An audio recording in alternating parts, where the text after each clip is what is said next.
이제 아가서가 절반이 넘어서 이제 후반기에 들어가죠. 4장까지 반이 넘어서 이제 5장에 들어가는 아가서가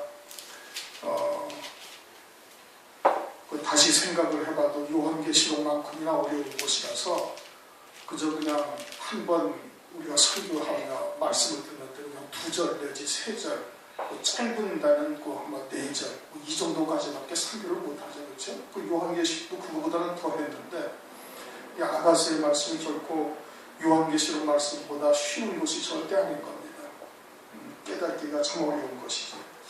우리가 지난 시간에는 4장 16절 상대 부풍아 일어나라 남풍아 오라. 이건 뭐예요? 이제는 신부의 신앙에 다 서있다. 이게 뭐 환난의 바람 혹은 뭐 고난의 바람 다 올 테면 와라. 이게. 그래서 내 동산에서 주님께서 향기를 날리리라. 이제는 그 어떠한 고난이나 연단이 우리에게 닥친다 할지라도 감사와 찬송을 하는 게 열매 맺는 그 믿음의 자리에 우리가 다 서있다.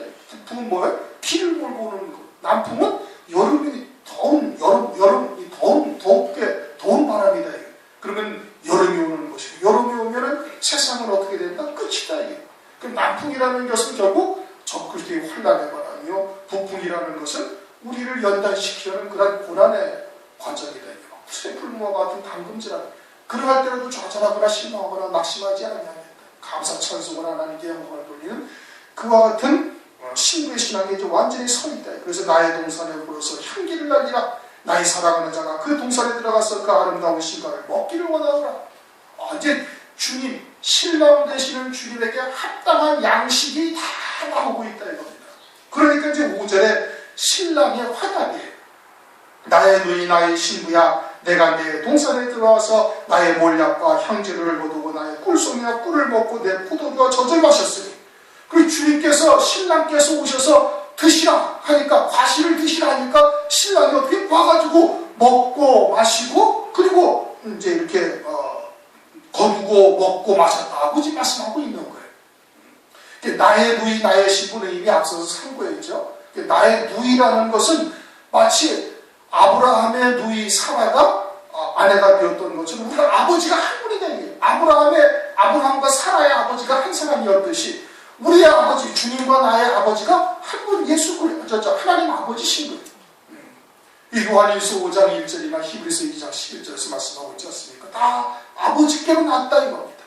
이게 한 생명으로 났고요. 그런데 그리스도는 독생자로 나셨고 우리는 아버지 그냥 생명으로 나셨고 그리고 그리스도 안에서 한 영이 되어져서 성령으로 영을 길러가시는 겁니다. 육을 길리는 게 아니란 말이에요. 그리스도가 영이시니 하나님은 영이시니 영 안에서 우리의 영이 그리스도와 하나가 되어 조합하는 자는 한 영입니다. 그리고서는 성령께서 전부 다 영으로 우리의 속사람을 길러가시는 거예요. 어떻게? 그리스도의 신으로 그리스도의 형상으로. 그래서 참으로 은혜를 깨달은 날로부터 열매를 맺어 자라가는도다.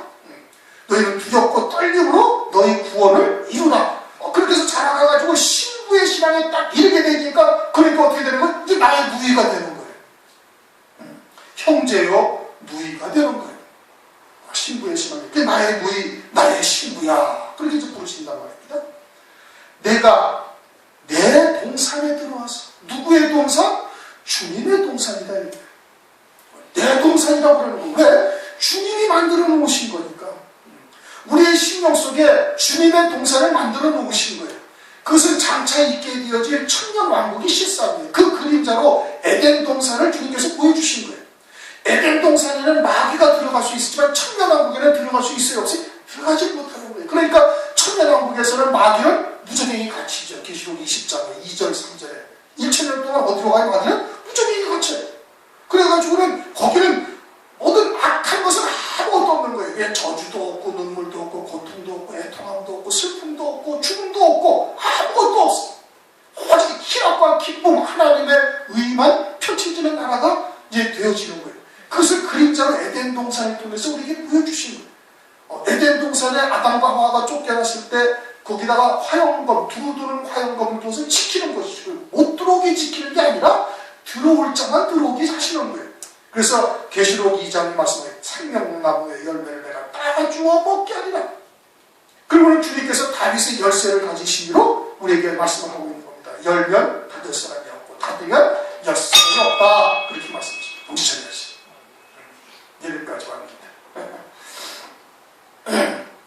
열면 닫을 사람이 없고 닫으면 열 사람이 없다. 그렇게 말씀하십니다. 그 누구의 동산이? 주님의 동산. 주님이 닫으면 아무도 들어가지 못하고 주님만 들어가시는 거예요. 그것이 천년왕국이 실상이요. 하나님 아버지의 나라가 그 실상인데, 그런데 신부 성도의 심령 속에 그 천년왕국이 이루어졌어요? 이루어졌지. 믿음으로 다 받아가지고 그 나라를 누리고 있다. 그런데 누가 만드신 거예요? 주님이 만드신 거예요. 우리가 지난 시간에도 상고를 했죠. 고넬료가 베드로 앞에 앉아가지고 사도행전 2장에 10장에 뭐라고 해서 우리가 다 하나님 앞에 있나이다. 그렇게 베드로가 지금 말을 전하고 있는데, 근데 베드로 앞에 앉은 것이 아니라 우리가 베드로 안에 계신 성령 하나님 앞에 우리가 다 앉아있다.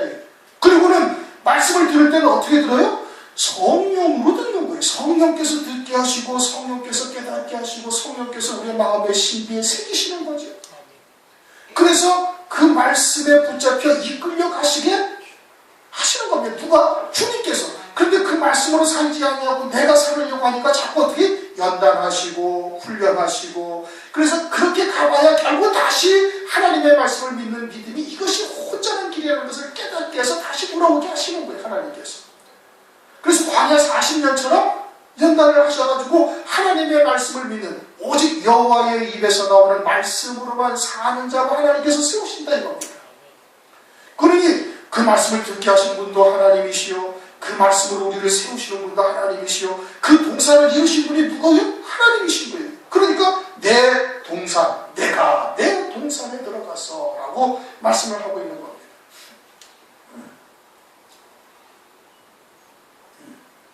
내 동산에 들어와서 나의 몰약과 향재료를 거두고 나의 꿀송이와 꿀을 먹고 내 포도주와 내 젖을 마셨으니, 누구의 것을 다 거두고 먹고 마셨으니? 주님의 것. 누구를 통해서? 신부를 통해서. 그 안에 계신 성령으로 맺은 열매다 이 뜻인 겁니다. 하나님의 의의 열매. 온전히 다 그리스도를 믿는 믿음으로 말미암아 맺혀진 열매, 즉 신부의 영적인 신앙생활의 열매들을 말하는 것인데, 그것이 다 하나님이 맺으신 것이고 하나님께서 이루신 역사이고, 그래서 내 몰약, 내 꿀, 내 젖, 내 포도주를 내가 거두고 먹고 마셨다. 지금 그렇게 말씀하시고 있는 거예요. 몰약이라 하면은 썩지 않게 하는 역사를 말하는 것이죠. 방부제를 말하는 거예요. 그런데 그것을 내 몰약이다. 성령으로 우리 안에 임하셔서 하나님의 말씀을 믿는 믿음으로 영생의 열매를 맺게 하신 거예요. 썩어질 육체대로 살지 아니하게 하시고 하나님의 의의 열매를 성령으로 맺게 하신 거예요. 거기에 더해서 이제는 최고의 영광 그리스도의 신부 어린 양의 아내에까지 이르게 하시는 그 열매를 주님이 맺게 하셨다 이겁니다. 그 내 몰약, 그것이 주님께 합당한 열매가 되어지니까, 하나님의 의의 열매가 되어지니까 내 몰약을 거두셨다, 연락하셨다 이겁니다. 향재료를 거두고, 향재료, 향이라는 것은 기도를 말한다고 그랬죠. 거기에 요한계시록 5장 8절을 보면 금 대접에 담긴 향이 있는 거예요. 이게 신부의 신앙이니까 신부의 신앙은 금 대접에 담긴 향이에요. 왜? 정금과 같은 믿음이니까. 금면류관을 받을 자의 기도이니까. 그러니까 금면류관 받을 자의 기도로서 금 대접에 담긴 그 향을 주님께서 받으셨다. 몰약이라는 것은 순교의 신앙에까지 이르게 된 자예요. 그 순교의 신앙에 이르게 된 자로서의 합당한 기도를 주님께서 다 받으셨다 이겁니다. 그러니 신부의 신앙에 이르는 자의 기도는 고난이나 또는 환난이 닥쳐도 낙심하거나 좌절하지 아니하고 오히려 이것이 상급과 영광을 더하게 하시는 것을 깨닫고 어떻게 해요? 감사 찬송을 하는 거예요. 낙심하지 않아요. 어떠한 경우에서 낙심하거나 좌절하지 아니하는 그와 같은 그 금쟁반에 담긴 유향 기도를 주님이 다 거두셨다. 나의 꿀송이가 꿀을 먹고 4장 17절을 보면은 4장 몇 절이에요? 4장 11절. 내 신부야 내 입술에서는 꿀방울이 떨어지고 내 혀 밑에는 꿀과 젖이 있고. 입술에서는 꿀방울이 떨어진다는 것은 정말 참된 이 때에 따른 말씀이요 영광의 복음이요 첫째 부활의 영광에 이르게 하는 말씀만이 막 그냥 나오는 거예요. 입만 열면은 꿀방울이 떨어진다는 게 최고의 단 것이 꿀이죠. 식품 가운데. 그것이 막 떨어지는 거예요. 그 혀 밑에는 꿀과 젖이 있다. 혀 밑에는 꿀송이가 혀 밑에 침샘이 있듯이 그 안에서 계속해서 솟구쳐 나오는 그와 같은 영광의 복음을 말하는 겁니다. 그것이 주님으로 말미암아 이루어진 역사이니 주님이 내 꿀송이라고 지금 말씀을 하고 있는 거예요. 꿀송이가 꿀을 먹고 또 내 포도주와 내 젖을 마셨으니 내 포도주라는 것은 주님께서 십자가 위에서 흘리신 보혈이 주님의 포도주 잔을 말씀하고 있는 것이죠.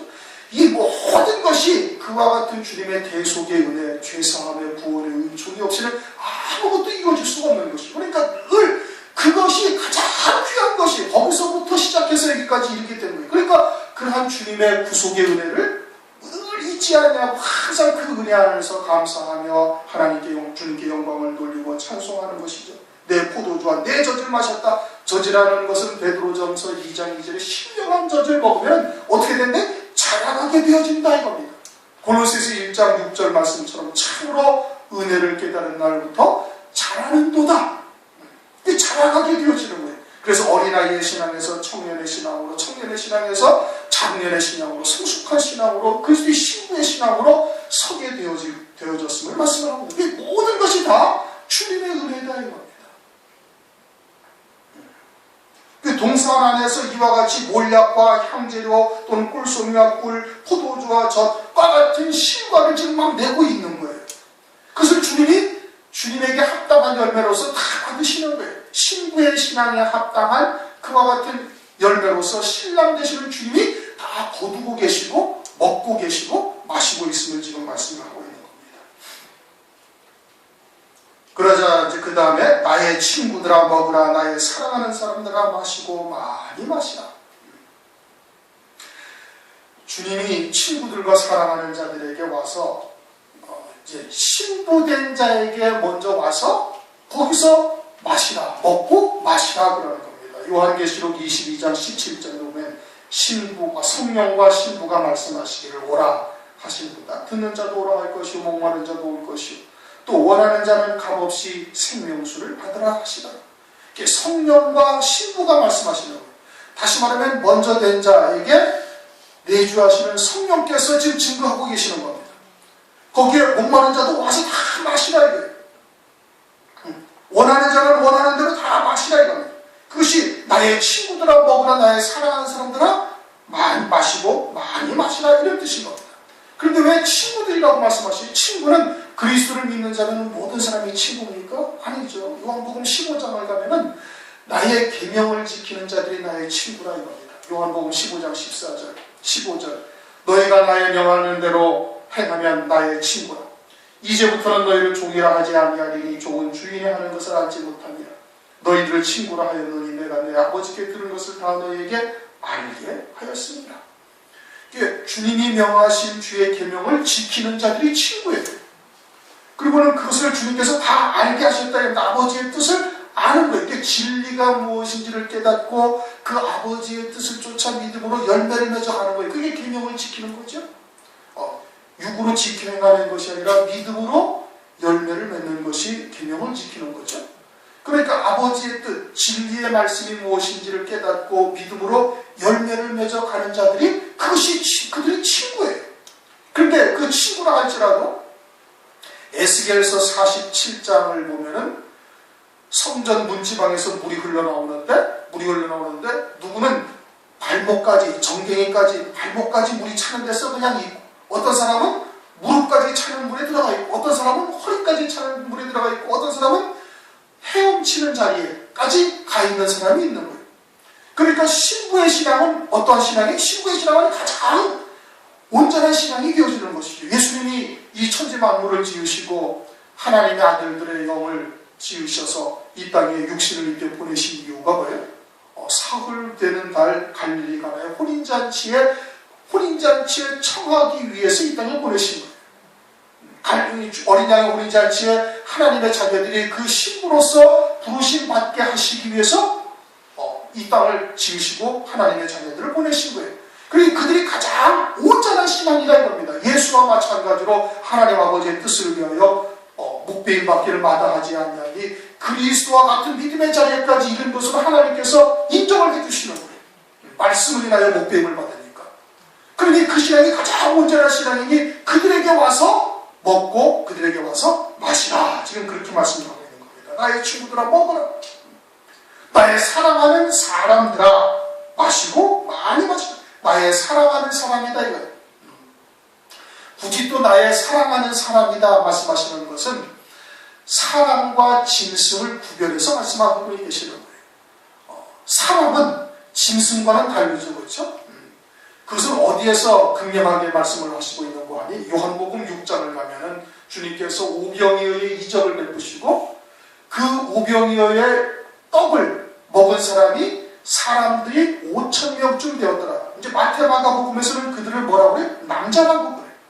근데 요한복음에서는 그냥 사람이라고 그래. 사람이라는 것이 뭐냐? 사람이라는 것은 하나님 아버지께서 이 땅에 우리를 왜 보내시는지를 그 뜻을 깨닫고 믿음으로 그 진리의 말씀을 쫓아 믿음으로 열매 맺을 수 있는 자, 그러한 진리의 말씀을 믿음으로 먹을 수 있는 자가 그게 사람이에요. 그것이 사람이에요. 그러니까 나의 사랑하는 사람들이라는 것은 주님의 사랑, 하나님 아버지의 사랑이 무엇인지를 깨닫고 그 사랑 안에 거하는 자들이 사람인 거예요. 그래서 나의 사랑하는 사람들아, 나의 친구들아, 똑같은 뜻인 거예요. 나의 친구들아 먹고 나의 사랑하는 사람들아 마시고 많이 마시라. 그냥 마시라 하면 되잖아요. 앞에는 먹고라고 말씀하셨으니까 나의 사랑하는 사람들아 마시라. 그러면 되는데 마시고 또 많이 마시라. 왜? 장차 있게 될 환난은 창세일에 없는 환난이 되어지는 거예요. 창세일에 없는 환난이 되어질 것이고 또 신부의 신앙의 산 자는 그 신앙이 어떠하냐면 주님과 똑같이 로마서 8장 16절인가요? 로마서 8장 16절 말씀처럼 종일토록 죽임을 당하며 16절이 아니네. 종일토록 죽임을 당하며 도살할 양처럼 여김을 받는다. 신부의 신앙에 이르게 되어지면은 종일토록 주를 위하여 죽임을 당게 되고 그리고 도살할 양처럼 여김을 받는 일을 기꺼이 감당할 수가 있어야 되는 거예요. 그러니까 어떻게 돼야 돼? 그러니까 아주 하나님의 말씀이 악어까지 채워지다 좀 꼭대기까지 확 채워져야 되는 거예요. 그래야 그러한 고난이나 연단이나 또는 담금질이나 또는 장차 있게 되어질 창세일에 없는 환난을 넉넉하게 이길 수 있는 자가 되어지는 겁니다. 그렇게 마시고 또 많이 마시라. 악어까지 채워야 된다 이겁니다. 룻기서 2장을 보면은 보아스가 룻에게 룻기서 2장 16절인가 말씀을 합니다. 룻기서 2장 8절 보아스가 룻에게 이르되 내 딸아 들으라 이삭을 주우러 다른 밭으로 가지 말며 여기서 떠나지 말고 나의 소녀들과 함께 있으라. 왜 다른 밭으로 가지 말라는 거예요? 다른 밭에 가게 되어지면 첫째 부활의 영광 그리스도의 신부에 이르게 하시는 하나님의 말씀을 증거하는 것이 거의 없다는 겁니다. 별로 없다는 얘기죠. 다른 밭에 가가지고서는 또 마지막 때에 대한 말씀을 전혀 듣지도 못하고 그냥 예수 믿고 복 받고 오늘날 노아의 홍수 때 그런 홍수와 같은 그러한 잘못된 혼잡된 말씀 쑥물과 같은 말씀을 먹게 되어지면 어떻게 돼? 변질이 돼버리는 거예요. 다니엘서 1장에 말씀하고 있잖아요. 3년 동안 느부갓네살이 주는 진리와 그 포도주와 그 물을 먹게 마시게 하면 그러면 아주 바벨화가 딱 돼버리는 겁니다. 그렇게 다니엘과 세 친구가 아주 결단하고 죽으면 죽으리라 하고 채소와 그냥 물만 먹기로 결단하고 자기를 관장하는 그 환관에게 그렇게 부탁을 하지 않습니까? 그러니까 하나님께서 그에게 은혜를 입히사 그렇게 정결함을 하나님께서 입게 하시는 거예요. 왜 3년 동안 먹으라고 그래? 3년만 그런 말씀을 먹으면 그냥 다 넘어지게 되어지기 때문에 그렇게 바벨화되는 거예요. 그러니까 끝까지 그 주님의 때가 이를 때까지 보아스의 밭에서 여기서 먹으라 이겁니다. 그러니까 마시고 많이 마시라. 지금 그렇게 말씀을 하고 있는 겁니다. 2절을 우리 다 같이 한번 다시 읽어보십시다. 시작. 내가 잘지라도 마음은 깨었는데 나의 사랑하는 자의 소리가 들리는구나. 문을 두드려 이르기를 나의 누이 나의 사랑 나의 비둘기 나의 완전한 자의 문 열어다고 내 머리에는 이슬이 내 머리털에 밤이슬이 가득하였다 하는구나. 그런데 이제 문제가 생겨버린 거예요. 그렇게 신부의 신앙이 이르렀다고 당당하면서 북풍아 오라 남풍아 불어라. 그러면 그냥 향기 아름다운 향기를 온 동산에서 향기를 날리리라. 나의 사랑하는 자에 와서 내 동산에 와서 나의 가시를 드소서 라고까지 장담을 하면서 아주 이렇게 신부가 그렇게 얘기를 했었는데, 그런데 지금 여기서 2절에서는 뭐예요? 문을 두드려서 신랑 예수님이 밖에서 문을 두드리고 있다 이겁니다. 그럼 주님과 하나 되어져 있다는 거예요? 아니면 따로 있다는 거예요? 지금 따로 있는 거예요. 주님은 문 밖에 서서 문을 두드리고 계시는 거예요. 신부의 신앙이 이르렀던 우리는 어떻게 된 거예요? 그 안에서 그냥 혼자 잠을 자고 있다 이겁니다. 내가 잘지라도 마음은 깨었는데 잔다라는 것은 밤에 자는 겁니다. 데살로니가전서 5장 7절 자는 자들은 밤에 자고 취하는 자들은 밤에 취하대. 밤에 자는 거거든요. 그러면 영적으로 밤을 맞이했다 이겁니다. 어둠에 잡힌 자가 되었다 이겁니다. 그런데 마음은 깨어있어. 마음은 깨어있다는 것은 첫째 부활의 영광 그리스도의 신부에 대한 소망은 잃어버리지 아니하고 있는 거예요. 그런데 영적인 밤을 맞이한 거예요. 그러나 마음은 첫째 부활에 대한 소망을 아주 굳게 부여잡고 그 표대는 절대 잃어버리지 아니하였으니까. 요한계시록 3장 4대 교회에서 흰옷을 입고 나와 함께 다니리라 하시고서는 그들에게 약속하신 말씀이 왜? 그들의 이름은 생명책에서 절대 흐리지 아니하시겠다. 한 번 생명책에 올라오는 그들은 주님께서 흐리지 아니하시는 거예요. 마음은 깨어있다는 것은 첫째 부활의 영광 그리스도의 신부 주의 재림의 때가 임박하다는 것을 알고 있어요. 그리고 그 때가 되어져서 나는 반드시 그와 같이 예수의 증거와 하나님의 말씀을 인하여 목표에 맡길 마다하지 아니할 것을 딱 결단을 하고 있는 거예요. 마음은 깨어있는 거예요. 그런데 잠을 잔다 이겁니다. 어둠에 휩싸였다는 거예요. 왜 그래요? 노아의 때와 같은 거죠.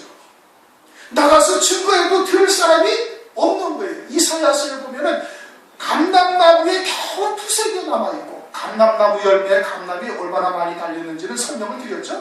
그냥 고염나무에 고염 달린 것처럼 가지가 쭉 가지 쭉 달리고 어마어마하게 달려있어요. 그런데 그거 털을 때는 밑에다 천막 같은 걸 쫙 떼놓고 그냥 대나무 같은 걸로 막 흔들면은 그냥 무수수수 떨어지는 거예요. 어마어마하게 달리는데.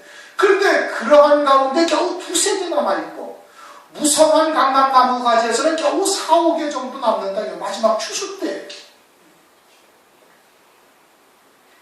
오늘날이 그와 같은 때거든요. 그런데 전에도 안 받아들이는 거예요.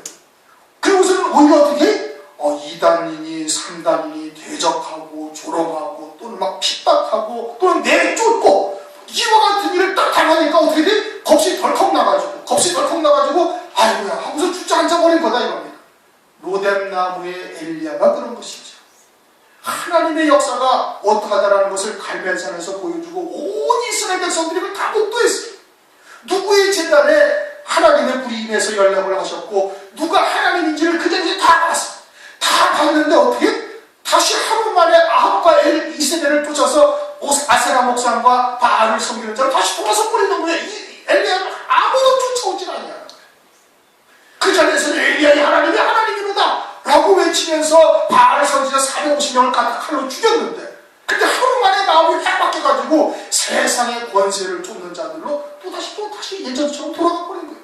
그러니 하나님의 말씀을 아무리 전해도, 하나님의 말씀을 갖다가 또는 진리의 표적을 보여주어도 이스라엘 백성들이 따르지 아니하니 엘리야가 어떻게? 아이고 이러다가 내가 헛일만 하는구나, 헛수고만 하는구나. 그래서 낙담해서 로뎀나무 아래서 주여 이제 넉넉하오니 그냥 저도 데려가 주세요. 우리 자리만에 들을 사람도 없고 오히려 대적하고 나를 죽이겠다고 저렇게 설치고 돌아다니고 있으니 주여 그냥 제 생명을 거두어가 주시옵소서 하는 것이 로뎀나무 아래서 엘리야거든요. 신부의 신앙에 이르러도 우리가 나가서 막상 하나님의 말씀을 증거하고 할 때 그들이 비웃고 조롱하고 대적하고 핍박하고 듣는 자는 아무도 없고 그저 그 무수한 감람나무 열매에서 겨우 두세 개 정도 들을까 말까 할 정도예요. 그럼 나머지 사람은 그냥 안 두고 가만히나 있으면 되는데 그것이 아니라 그들은 어떻게 이단시하고 대적하고 비박하고 그리고 죽이려 하는 거예요. 막 그런 상황이 다가오니까 어떻게 이제 자신의 한계를 느껴가지고 영적인 밤을 맞이했다 이겁니다. 그런 거예요. 이해가 되셔요? 이제 앞으로 여러분들이 나가서 전하다 보면 이러한 일들을 반드시 겪게 되어질 것이고 환난 때는 더더욱 말할 것도 없는 거예요. 그러나 이제 어린 양의 생명책에 우리의 이름이 딱 녹이게 됐으니 주님께서 흐리지 아니하신다고 약속하였으니까 그 마음은 깨어서 신랑의 음성을 듣고 있다 이게. 내가 잘지라도 마음은 깨었는데 나의 사랑하는 주 사이 소리는 주님의 말씀이 막 마음속에서 솟구치고 생각나고 그대로 달려가야 되는데 마음은 그렇게 드는데 이제는 나가서 또 전하려고 하면 두려운 거예요. 그들의 대적함이 두려워지는 거예요. 그래가지고 또다시 주저앉아 있고 하는 것이 지금 2절의 상태인 겁니다. 그런데 시편 3편을 보면 다윗이 천만인이 나를 둘러치게 하여도 내가 두려워하지 아니하리라. 왜? 하나님이 전능하신 하나님이 나의 하나님이 되시고 하나님이 나의 요새요 나의 피할 바요 나의 힘이시요 나의 구원의 뿌리요 나의 요새요 나의 반석이요 이렇게 전능하신 하나님이 나의 구원의 뿌리요 나의 반석이요 피할 피난처가 되시는데 무엇을 두려워할 것이 있느냐? 다윗은 그러고 있지 않습니까? 그 믿음이 우리한테 있어야 되는 거예요. 그 믿음이 있어야 마지막 때 이겨나갈 수가 있고 노아의 때와 같이 모두가 다 흉물을 먹어가면서 멸망하고 있으면서 자기가 멸망길을 가지 못하고 있는 멸망길을 이제 알지도 못하고 있는데 환란이 있고 환란 후에 주님께서 재림하시고 환란 가운데 예수 이제 노아 하나님의 말씀을 목배임 받을 각오를 해야 된다고 막 외치면 어떻게 이게 당하는 상담 그리고 웃기고 있네. 아니 어떻게 하나님의 나라가 하나님의 백성이 어떻게 그들한테 죽임당하고 그렇게 무너질 수가 있는가. 마치 바벨론에게 멸망당할 때의 예루살렘하고 똑같은 일들이 다시 벌어지게 되어질 것을 말씀을 하고 있다. 그럴 때 신부의 신앙에 이르는 자라도 실족할 수도 있다 이겁니다. 요한복음 16장 1절 2절 내가 이것을 너희에게 이름은 너희로 실족치 않게 하려 하니 그 얘기는 뭐예요? 실족할 수도 있다는 얘기. 사람들이 너희를 추해할 뿐 아니라 때가 이르면 너희를 죽이는 자가 생각해. 이것이 하나님을 섬기는 예가 아니라 그럴 때 실족치 않게 하려고 미리 말씀하신다 이겁니다. 미리 말씀하시는. 그러니까 그 말씀의 이면에는 충분히 실족할 수도 있다 이겁니다. 왜? 온 세상이 다 아니라고 하니까. 노아의 때와 같이 온 세상이 다 아니라고 하니까. 예루살렘이 바벨론에 멸망당할 때도 모든 선지자들이 이사야나 예레미야를 제외하고 모든 선지자들이 다 아니다. 재앙이 맞이 아니하리라. 평강이 있으리라. 다 그렇게 얘기했던 거예요. 그러나 참 선지자는 뭐였어요? 예레미야였어요. 이사야였던 거예요. 바벨론에 멸망당할 것이라고 외치던 그들이 진짜 선지자였고 나머지는 다 가짜 거짓 종들이 하나님이 그들을 보내지 아니하는데 자기들은 하나님을 보냈다고 하나님의 선지자라고 나와가지고 다 외쳤던 거다 이겁니다. 그것은 그림자죠. 그런데도 초림의 때도 역시 똑같은 일을 또 반복이 되는 겁니다. 그럼 재림의 때는 어떻게 하세요? 재림의 때도 또 그런 거예요. 그러니까 신부의 신앙의 선지자들이 하나님의 말씀을 증거하다가 갑자기 그런 부딪히고 대적자들이 나타나고 그러니까 어떻게 그냥 육체의 한계를 느껴서 주저앉아버린 거예요. 실족한 거예요. 그런데 마음은 깨어있으니까 그 첫째 벌의 영광 그리스도의 신부 어린 양의 아내 새 예루살렘의 영광은 주님이 보여주셨으니 잠금 동산에 주님이 보여주었단 말이에요. 그러니까 그것을 받을 사람이 없는 거예요. 그러니까 그 마음은 깨어있어서 신랑을 부르시는 소리를 듣는 거예요. 나의 누이 나의 신부 나의 사랑 나의 비둘기 나의 완전한 자 나의 누이 나의 사랑 나의 비둘기 나의 비둘기라는 것은 뭘 바라본다고? 세상을 생각만을 소망하고 있었던 신부다 이겁니다. 나의 완전한 자라는 것은 노아가 방주를 짓는 일에만 전심전력했던 것은 오직 그 천년왕국 주의 재림으로 이루어질 그 그리스도의 나라에만 모든 것을 딱 걸고 모든 소망을 거기에만 두고 삶을 거기에다 초점을 딱 맞춘 거예요. 그게 완전한 자다 이겁니다. 육체가 죄를 짓지 않았다 이 뜻이 아닌 겁니다. 그렇죠? 그래서 뭐라고 해? 문을 열어다고 주님이 막 문을 두드리는 거예요. 요한계시록 3장 20절에가 말씀하시죠. 3장 볼지어다 내가 문 밖에 서서 두드리노니 누구든지 내 음성을 듣고 문을 열면 내가 그에게로 들어가 그로 더불어 먹고 그는 나무 더불어 먹으리라. 지금 문 밖에 계시는 것이고 나는 지금 혼자 앉아서 문을 딱 걸어 잠그고 있는 거예요. 두려워서. 세상의 핍박이, 세상의 조롱이, 세상에 대적하는 자들이 두려워가지고 문을 딱 닫고 있는 거예요. 주님은 밖에 계시고 어떻게 하기를 원하시는데 흰옷을 입고 나와 함께 주님과 함께 다니시기를 원하는 거예요. 내 안에 내주하셔서 나로 더불어 먹고 주님과 함께 먹는다 이겁니다. 문을 열면 내가 들어가 그로 함께 먹고 그는 나와 함께 먹으리라. 말씀하신 그건 뭘 말하는 거예요? 성령이 내 성령으로 내주하셔가지고 나를 주님의 도구로 하나님의 말씀을 증거하게 하시고 그리고 그 양식으로 함께 그것을 먹게 되어지는 거예요. 주님 흰옷을 입고 나와 함께 다니는 자가 되기를 주님은 원하고 계시는데 그런데 막상 나가서 하다가 그 용기 든든하게 그냥 용기 백배에 나가긴 했어요. 4장 16절 북풍아 오라 남풍아 오라 다 일어나라 넉넉하게 내가 이기리라 하고 나가는데 막상 부딪히니까 어떻게 돼? 이게 보통 일이 아니야. 두려운 거지. 그래가지고는 밤을 맞이해서 영적으로 침체에 빠진 것이. 그런데 주님께서 계속 문을 두드리면서 나의 누이, 나의 비사랑, 나의 비둘기, 나의 완전한 자야 문을 열어다오 라고 지금 말씀을 하시고 있는 겁니다. 에스겔서 2장 6절을 보면 인자야 너는 비록 가시와 찔레와 함께 처하며 전갈 가운데 거할지라도 그들을 두려워 말고 그 말을 두려워 말지어다. 그들은 패역한 족속이라도 그 말을 두려워하며 그 얼굴을 무서워 말지어다. 가시와 찔레 가운데 있을지라도 두려워 말라요. 주님께서 마태복음 10장을 보면은 제자들을 이제 둘씩 짝지어서 전도하러 보내시죠. 가서 죽은 자를 살리고 문둥이를 고치고 귀신을 쫓아내고 모든 약한 것들을 고쳐 왜냐하면 거저받았으니 거저 주어라. 그래서 둘씩 다 내버리면서 하시는 말씀이 뭐냐면 내가 양을 이리 가운데 보낸 것 같도다. 그렇게 너희는 뱀같이 지혜롭고 비둘기같이 순결하라. 양을 이리 가운데 보내는 거예요. 죽음의 자리까지 막 내보내는 거예요. 그러나 주님께서 그 이로운 오른손으로 주님께서 붙들고 계시지 않습니까?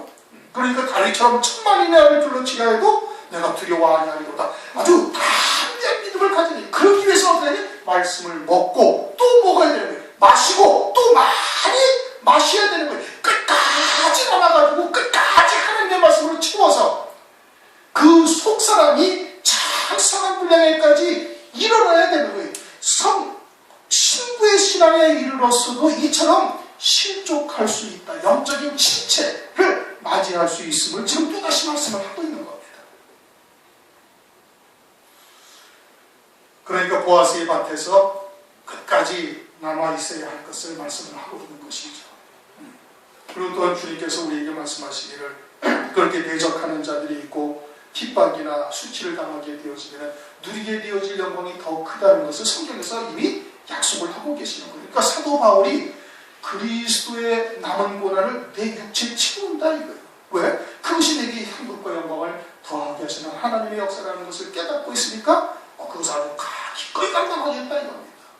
또 히브리서 11장 35절에 더 좋은 부활을 소망하여 악행을 받되 구차히 면하지 않는다 이겁니다.